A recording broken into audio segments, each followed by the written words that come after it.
OMW, on my way to you. Good at what I do.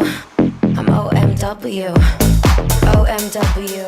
안녕하세요. 코빗의 피터입니다. 네, 오늘은 코빗 랩. 지난 에피소드에서 저희가 특근법에 관한 이야기를 다루었었는데, 특근법이 아무래도 자금 세탁에 초점을 맞춘 법안이다 보니까 저희가 그 자금 세탁 관련된 상세한 정보를 전달을 드리고자 오늘은 게스트로 저희 컴플라이언스 팀에서 자금 세탁 관련 업무를 담당을 하고 있는 엘렌을 게스트로 모셨습니다. 안녕하세요. 안녕하세요. 네, 엘렌. 드디어 유튜브에 출연을 하시게 됐군요.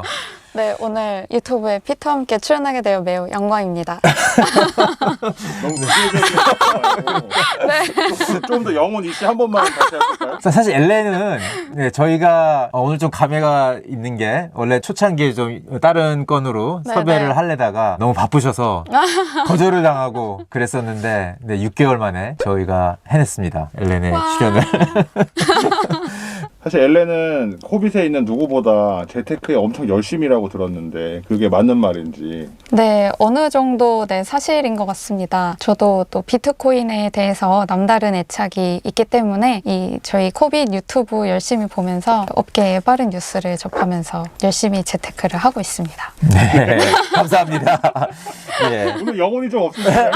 오늘 약간 긴장하셨어요. 뭐 그럴 수 있죠, 충분히. 네, 그럼 오늘은 자금 세탁 방지에 대한 얘기를 좀 심도 있게 다루는 시간인데, 일단 자금 세탁 방지를 이제 영어로 하면은 AML이라고 많이 얘기를 하잖아요. Anti Money Laundering이 약자인데, 이게 최근에 이슈가 되고 있는 뭐 이유 같은 게 있나요? 네, 자금 세탁 방지는 아무래도 이제 국내에서 가상자산 거래소를 대상으로 특근법 의무가 부과가 되면서 그러면서 좀 일반 대중들에게 더 많이 각인이 되고 있는 것 같은데요. 네. 네, 근데 사실상 이제 국제적으로는 2001년에 9.11 테러가 발생하면서 또 미국에서 자금 세탁 방지 그리고 사실상 테러 자금 조달 방지 이렇게 두 가지가 AML, CFT 이렇게 해서 미국에서는 더 널리 쓰이고 있는데 네. 그래서 아무래도 테러를 기점으로 그 부분이 좀 더 금융 당국에서 심도 있게 봐야겠다고 해서 제도가 조금 많이 개선이 되었고 또 국내의 경우에도 그와 이제 유사하게 특근법의 의무가 금융회사 등에 부과가 되고 있습니다. 그런데 아무래도 국제적으로 그런 자금 세탁 방지 의무를 지키지 않았을 때 부과가 되는 금융 당국의 제재 그리고 벌금 규모도 매우 커져가고 있기 때문에 국내에서도 그에 따라서 그 의무를 지키지 않았을 때 부과가 되는 벌금의 규모도 매우 높여가고 있고요. 그래서 금융권에서는 자금 세탁 방지가 수익성에도 어떻게 보면 직접적인 영향을 미칠 수 있는 큰 요소 중에 하나라서 요즘에는 아무래도 이슈가 많이 되고 있는 것 같습니다. 네. 그러면은 이 자금 세탁 방지를 위한 새로운 법안이 생긴 게 이게 특근법인 거고, 네네. 그게 생긴 거는 사실 좀 오래된 거네요. 2001년 9.11 테러가 있었던 게 이제 2001년이었는데, 네네. 그러면은 특근법 자체는 좀 상당히 오래전에 생긴 것 같은데, 지금 가상자산 업계에서 이게 화두가 되는 이유는 과거에 만들어졌던 특근법을 개정을 해서 새로운 신생 산업인 가상자산 업계에도 적용을 하기 위해서 네. 개정안이 만들어지고, 네네. 이제 이러면서 좀 더 이제 이 업계에서는 이게 언론에 많이 거론이 되는 그런 네. 상황이라고 보면 되나요? 네, 사실상 이제 미국에도 이제 관련 법이 있다가 2001년에 테러를 기점으로 좀 더 법이 강화가 되었고 새로운 법이 개정이 되었는데요. 네. 이제 그때 말씀하신 것처럼 은행 같은 저희가 아는 금융회사 말고 좀 기타 여러 기관들에게도 그런 의무를 부과할 수 있게끔 법이 좀 더 강화가 되었고 또 우리나라의 경우에는 국제적인 흐름에 맞춰서 자금 세탁 방지 관련해서는 국제기구가 있어요. 네. 그 국제기구에서 각국의 금융당국에 우리나라에 있는 금융정보분석원과 같은 그런 정부 산하의 기구를 만들고 그런 법을 만들으라고 요구를 해왔기 때문에 우리나라도 그에 맞춰서 2000년대 이제 금융정보분석원이 생기고 특근법이 생긴 것인데 네. 이제 갈수록 말씀하신 것처럼 가상자산 사업자 같은 좀 핀테크라고 해서 기술과 금융의 경계가 모호해지고 있잖아요. 네. 그래서 그 범위 안에 있는 그런 기관들에게도 점차 의무를 의무를 부과하는 범위가 넓어지고 있기 때문에 특근법 자체가 사실상 새롭게 생겨난 법이 아니고 기존의 은행 같은 금융회사들에게 의무가 부과가 되던 법인데 네. 그 범위가 점차 넓어져서 저희도 그 안에 포함이 됐다고 그렇게 보시면 될 것 같습니다. 네, 그렇군요. 그럼 실제로 지금 현재 우리나라에 있는 은행들도 FATF가 권고하는 어떤 그런 가이드라인에 따라서 네. 자금 세탁 방지의 이제 의무들이 이제 법규로 네네. 의무화되고 있는 건데 개인적으로 한 가지 궁금한 거는 이게 미국 주도로 뭔가 일이 진행이 되기 시작한 것 같아서 네네네. 그러면은 이 규제 자체도 뭔가 좀 미국 국익에 더 네. 맞게끔 설정이 돼 있고 그런 부분도 있어요? 네, 어느 정도는 그렇다고 볼 수가 있는데요. 네. 이제 그 이유가 미국의 그런 금융 당국이 부과하는 제재 그리고 그것을 위반했을 때 네. 가해지는 그런 영향력이 미국뿐만 아니라 미국 밖에 있는 그런 금융회사들에게도 영향이 미치기 때문에 네. 아무래도 조금 그런 미국이 주도하는 그런 대로 좀 더 네, 그런 법규의 방향이 만들어지고 있는 것 같다고 생각을 하고 있습니다. 그래서 한 가지 뭐 예로 제가 이제 들은 게 뭐 네. 국내에 있는 어떤 네. 모 은행도 이란의 국적인 고객하고 거래를 했다는 이유로 미국 사법당국이 우리나라 국내 은행임에도 불구하고 네. 벌금을 이제 부과를 해서 이게 뭐 기사로 된 적이 있다고 이렇게 들었거든요. 그런 경우도 전부 다 이게 그 미국 그 벌금은 그러면 미국 당국에 지불을 해야 되는 건가요? 그런 경우에는? 아, 네, 맞습니다. 그래요? 네. 그렇구나. 국내에 네. 있는 모든 은행들에게 사실상 미국이 직접적으로 네. 벌금을 무조건 부과를 하기보다 네. 이제 국제적으로 금융 거래를 제한하는 그런 대상자 리스트들이 있어요. 네. 그래서 아까 말씀드린 FATF 같은 국제기구 그리고 유엔에서 발표하는 제재 대상자들이 있고 네. 그리고 이거는 국제적인 기구는 아니고 네. 이제 미국의 그런 금융 당국에서 발표하는 리스트지만 조금 제재가 높게 저희가 인식하고 있는 것이 오펙이라는 해외 자산 통제국에서 발표하는 리스트들 리스트에 있는 고객과 금융 거래를 했을 때 금융 당국에서 제재를 할 수가 있는 것인데 자금 세탁 방지 의무 중에 또 하나가 이러한 금융 거래 제한 대상자들과 거래를 하지 않도록 저희가 막아야 하는 그런 의무가 있어요.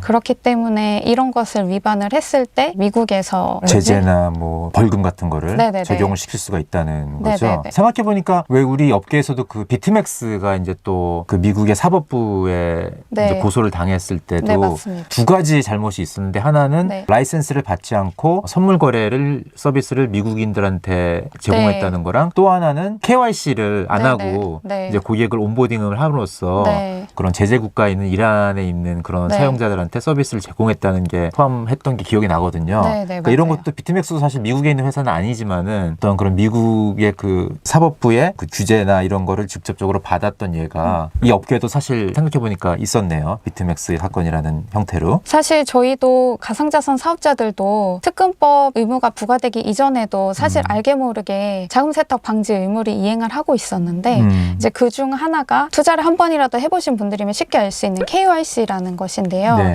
그게 이제 Know Your Customer라고 해서 당신의 고객이 누구인지 확인을 하라. 이렇게 고객 확인 의무 제도가 있는데요. 이게 기존에 있는 그런 금융회사들도 기본적으로 금융 거래를 고객과 시작하기 전에 고객이 어떤 고객인지 확인을 하고 그리고 고객에 대한 정보를 확인을 하고 검증을 해서 네. 좀 리스크를 관리하는 그런 제도 중에 하나인데 가상자산 거래소들도 기본적으로 기본적인 KYC는 하고 있었거든요. 그래서 신분증 서본은 이제 제출을 하든가 뭐 셀피를 찍든가 이런 것들이 있었는데 비트맥스의 경우에는 그런 기본적인 고객 확인 검증 절차도 거치지 않았기 때문에 조금 더 자금 세탁에 용이하게 좀 악용될 수 있는 그런 여지가 많았던 것이 네, 아무래도 그런 기소가 된 이유 중 하나였던 것 같습니다. 네. 그럼 이제 우리가 자금 세탁이라는 단어를 많이 쓰기는 하면서도 이게 정확히 무엇이 자금 세탁인지 정확히 얘기해 주는 사람이 좀 없는 것 같아요. 네. 좀 부탁을 드리겠습니다. 자금 세탁이라는 게 뭐죠? 네, 자금 세탁이라는 게 사실 그 말을 들었을 때 네. 쉽게 떠올릴 수 있는 것처럼 자금을 세탁을 하는 건데 네. 이제 어떻게 세탁을 하냐면 불법 재산을 합법적으로 보이게끔 처분을 하거나 그런 출처를 은닉하는 것을 자금 세탁이라고 합니다. 네, 아니면 혹은 조세, 탈루를 위해서 그렇게 이렇게 금융자산을 처분을 하고 출처를 은닉하는 것 또한 이제 자금 세탁 행위에 포함이 됩니다. 네, 그렇군요. 네. 그러면 이제 저희가 이번 특근법 개정안에서도 하고자 하는 거는 자금의 움직임을 불법적인 자금인 경우에 네네. 합법적으로 보이기 위해서 이루어질 수 있는 행위들을 만약에 가상자산을 통해서 그런 일이 이루어진다면 그거를 막기 위한 어떤 정책이나 방안을 이제 도입하는 계기가 되겠군요. 이번 특근법 네네, 개정안 맞습니다. 적용으로 인해서. 그러면 자금 세탁 방지를 위한 제도가 마련이 되고 있는데 추세는 어떤가요? 이 자금 세탁 뭐 가상자산에 국한되지 않고 일반적으로 네네네. 봤을 때 자금 세탁이라는 게 어떻게 실제로 많이 이루어지고 있는지 네. 아니면 증가 추세인지 감소 추세인지 뭐 어떤 방식으로 이루어지고 있는지 혹시 이런 거 좀 설명해 줄 수 있을까요? 네, 자금 세탁은 주로 처음 시작은 현금에서 많이 이루어지는데요. 네. 네, 아무래도 뭐 영화를 보시면 다들 아시겠지만 마약 거래를 할 때 저희가 보통 현금을 갖고 가서 거래를 하잖아요. 네.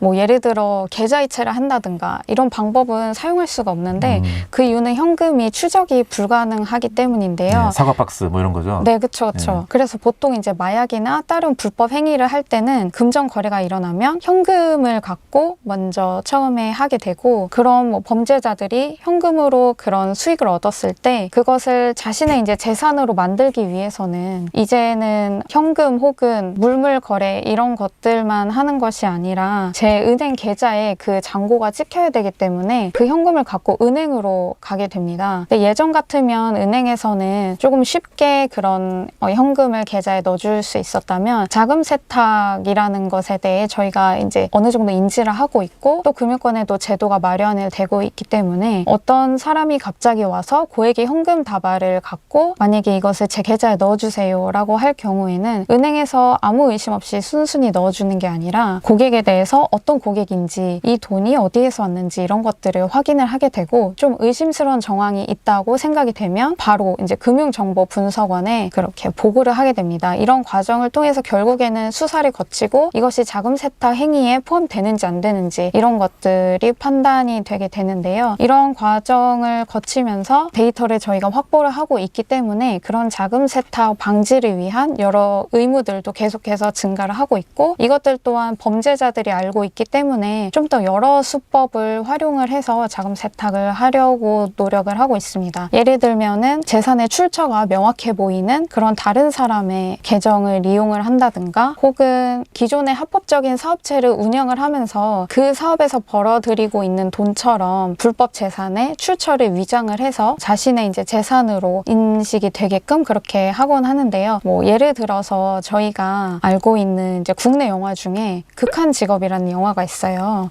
치킨집 나오는 거예요? 네, 네. 거기 보시면은 겉으로 봤을 때는 그냥 치킨 장사를 하는 것 같은데 사실상 알고 보면 그게 마약을 이제 유통하고 판매하기 위한 그런 시스템이었잖아요. 그런 경우에는 치킨을 파는 것처럼 매출이 인지가 되지만 사실상 마약을 판매하는 자금이었던 거죠. 네, 이런 것들을 은행에서는 그 치킨을 판매한 자금으로 만약에 출처를 인지를 하면 그게 이제 자금 세탁에 되는 거네요. 네, 그래서? 되는 네, 그런 갑자기 합법적인 돈이 돼버리는 그쵸, 거네요. 그쵸. 네, 그런 식으로 계속 범죄자들은 그런 수법을 강구를 하면서 알겠습니다.